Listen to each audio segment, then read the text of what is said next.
It's TNT time, everyone. If you're on social media, and you probably are, chances are you've seen or used beauty filters. There are lots of different opinions on them, but people are especially concerned about the latest filters on TikTok that completely transform your features.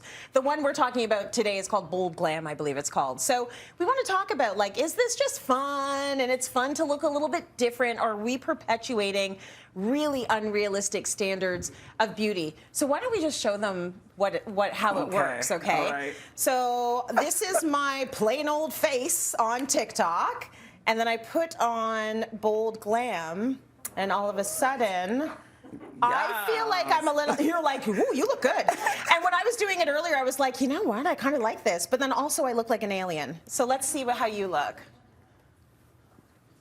Oh my gosh. There we go. Because you have those big eyes and it makes them even bigger. And high cheekbones, and I can tell this has raised my cheekbones, so they're practically under my eye right now because I already have high cheekbones. Yeah. I actually don't like the way I look in this. No, you don't like it out? No, I don't like it. It's a little too animated for me. It's a little animated, and we used to call them cartoons when people would be using like the filters on Instagram and what have you, and it's like, it looks like a Picasso painting now. Calm down. Yeah. But let's talk about, we're mature women. We've gone through life. We've seen ourselves a million times in the mirror. Let's talk about younger women that might be seeing themselves like this. Do you think that there is potentially a problem with them getting addicted to that look?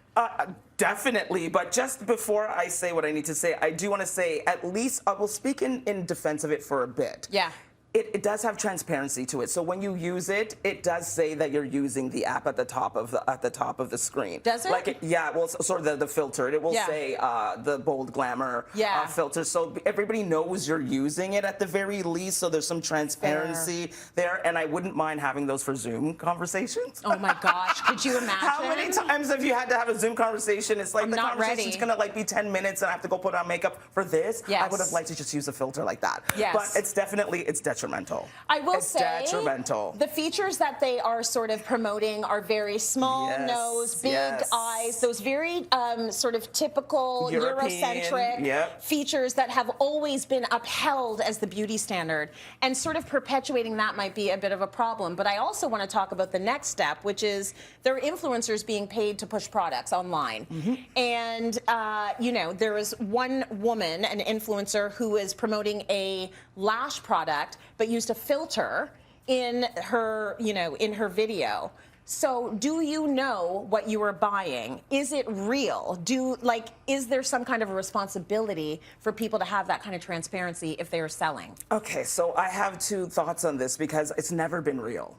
So for me, like, we all gone, when we go get fast food, right? Yeah. When you see the commercials and you see what the burger looks like, you see what it looks like when you get it, right? Because that's actually not a real burger in the commercial. Like, it's all fake, right? So same thing when you're looking at fashion magazines and you're looking at the model posing in the clothing's all pinned in the back. It doesn't fit like that when you buy the jeans, when you buy that. My point is, it's always been that way, whether it's food, whether it's clothing, whether it's makeup. We've been using fake lashes and mascara commercials forever. So I think it's getting more advanced now, but I think it's always been buyer beware. Everybody's lying, but everybody has always been lying. That's Everyone's always been lying, and corporations have always been lying, and big business has always been lying, which was why influencing was the backdoor way of advertising and marketing, because we were supposed to be honest.